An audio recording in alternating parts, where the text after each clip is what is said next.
Option कह रहे कि डॉक्टर राजेंद्र प्रसाद, जॉन मैथेई, सचिंद्र सिन्हा, जवाहरलाल नेहरू। स्वतंत्र भारत के प्रथम प्रधानमंत्री कौन थे? पंडित जवाहरलाल नेहरू थे। इस प्रश्न का आंसर आपका डी सही है। यह रहा दूसरा सवाल, भारतीय लोकसभा के प्रथम अध्यक्ष कौन थे? ऑप्शन कह रहा है कि श्री गणेश वासुदेव मावलंकर, सरदार हुकुम सिंह, श्री नीलम संजीव रेड्डी, श्री बलिराम भगत। भारतीय लोकसभा के प्रथम अध्यक्ष कौन थे?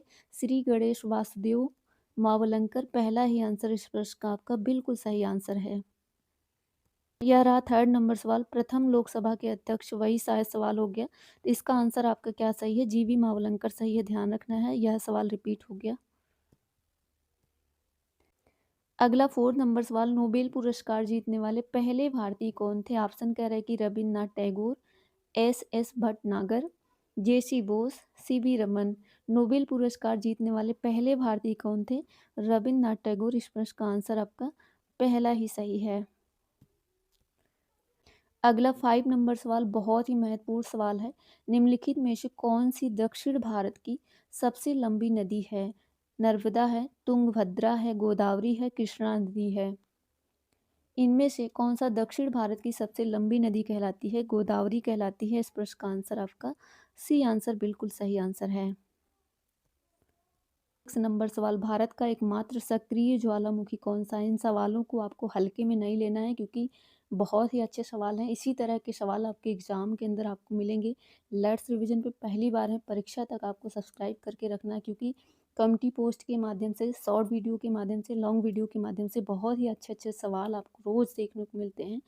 इसमें आपसे पूछा जा रहा है कि भारत का एकमात्र सक्रिय ज्वालामुखी कौन सा है? डेक्कन ट्रैप है, बैरन द्वीप है, बारातंग द्वीप है, नारकोंडम द्वीप है। भारत का एकमात्र सक्रिय ज्वालामुखी कौन सा है?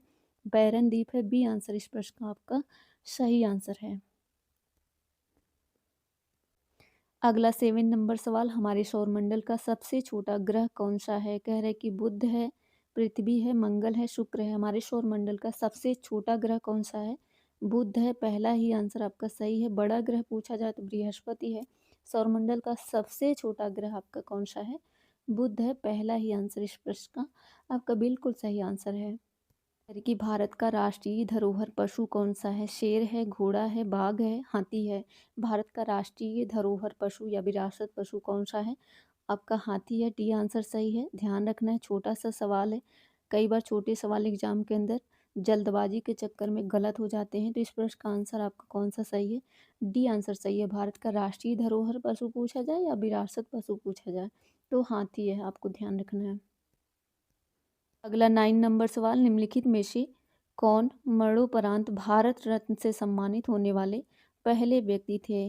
कह रहे कि बी आर अम्बेडकर, के कामराज, लाल बहादुर शास्त्री, विनोबा भावे। मरणोपरांत भारत रत्न से सम्मानित होने वाले पहले व्यक्ति कौन थे? लाल बहादुर शास्त्री। इस प्रश्न का आंसर आपका कौन सा सही है? सी आंसर सही है। ध्यान रखना है, पूछा जाए एग्जाम के अंदर तो आपको याद रखना है, ये सारी चीज़ें लिख लेना है ताकि आपका एग्जाम के अंदर प्रश्न गलत ना हो।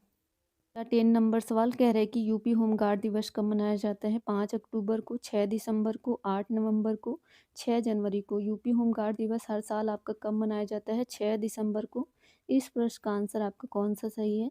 बी आंसर बिल्कुल सही है। अगला 11 नंबर सवाल, उत्तर प्रदेश होमगार्ड की स्थापना कब हुई थी? 1962 में, 1964 में, 1961 में, 1960 में। उत्तर प्रदेश होमगार्ड की स्थापना कब हुई थी? 1962 में। इस प्रश्न का आंसर कौन सा सही है? पहला ही आंसर आपका बिल्कुल सही आंसर है। उत्तर प्रदेश होमगार्ड की स्थापना पूछी जाए आपको ध्यान रखना है 1962। नाउ फ्रेंड्स, इस वीडियो को यहीं एंड करते हैं। आई होप सो ये छोटा सा वीडियो आपके लिए बहुत ही हेल्पफुल रहा होगा। यह सवाल आपका होमवर्क में है। इस सवाल का आंसर आपको कमेंट बॉक्स में करना है। उत्तर प्रदेश का पहला महिला पुलिस थाना कहाँ बना? इस छोटे से प्रश्न का आंसर आपको कमेंट बॉक्स में ज़रूर करना है। वीडियो में पहली बार अगर देख रहे हैं, चैनल लेट्स रिवीजन को सब्सक्राइब कर लीजिएगा, वीडियो को लाइक कर दीजिएगा। Thank you and all the best.